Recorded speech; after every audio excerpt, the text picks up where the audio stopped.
இன்றைய முதல் வாசகம் திருத்தூதர் பணிகள் நூலிலிருந்த வாசகம். அதிகாரம் 18 வசனம் 1 முதல் 8 முடிய. அந்நாட்களில் பவுல் ஏதென்ஸை விட்டு கொரிந்துக்கு போய் சேர்ந்தார். அங்கே போந்து பகுதியில் பிறந்த அக்கிலா என்னும் பெயருடைய ஒரு யூதரையும் அவர் மனைவி பிரிஸ்கில்லாவையும் கண்டு அவர்களிடம் சென்றார். அவர்கள் யூதர் அனைவரும் ரோமை நகரத்தை விட்டு வெளியேற வேண்டும் என்ற கிளவோதியு பேரரசருடைய கட்டளைக்கு இணங்கி இத்தாலிய நாட்டை விட்டு அண்மையில் அங்கு வந்திருந்தார்கள். கூடாரம் செய்வது அவர்களது தொழில். தாமும் அதே தொழிலை செய்பவராதலால் பவுல் அவர்களிடம் தங்கி வேலை செய்து வந்தார். ஒவ்வொரு ஓய்வு நாளும் அவர் தொழுகை கூடத்தில் யூதரிடமும் கிரேக்கரிடமும் பேசி அவர்கள் நம்பிக்கை கொள்ள செய்தார். சீலாவும் தீமோத்தேயுவும் மாசிதோனியாவிலிருந்து வந்தபோது பவுல் இறைவாக்கை அறிவிப்பதில் ஆர்வத்தோடு ஈடுபட்டிருந்தார். இயேசுவே மெசியா என்று யூதரிடம் சான்று பகர்ந்து வந்தார்.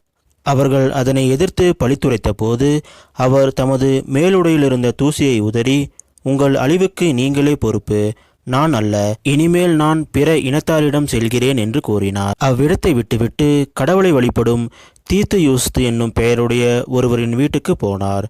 அவரது வீடு தொழுகை கூடத்தை அடுத்து இருந்தது. தொழுகை கூடத்து தலைவரான கிறிஸ்பு என்பவர் தம் வீட்டார் அனைவரோடும் ஆண்டவரிடம் நம்பிக்கை கொண்டார். கொரிந்தியருள் பலரும் பவுல் கூறியதை கேட்டு நம்பிக்கை கொண்டு திருமுழுக்கு பெற்றனர். இது ஆண்டவர் வழங்கும் அருள்வாக்கு. இறைவா உமக்கு நன்றி. இன்றைய நற்செய்தி. புனித யோவான் எழுதிய நற்செய்தியிலிருந்து வாசகம்.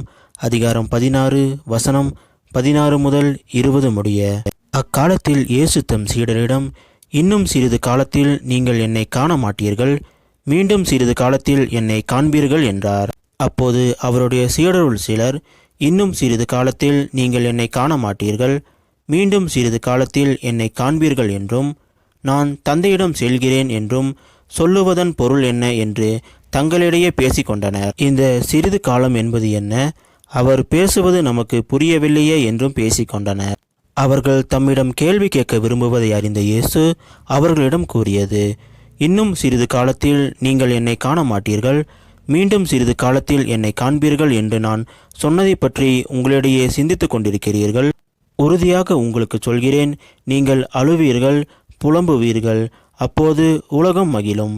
நீங்கள் துயருறுவீர்கள், ஆனால் உங்கள் துயரம் மகிழ்ச்சியாக மாறும். இது கிறிஸ்து வழங்கும் நற்செய்தி. கிறிஸ்துவே உமக்கு புகழ்.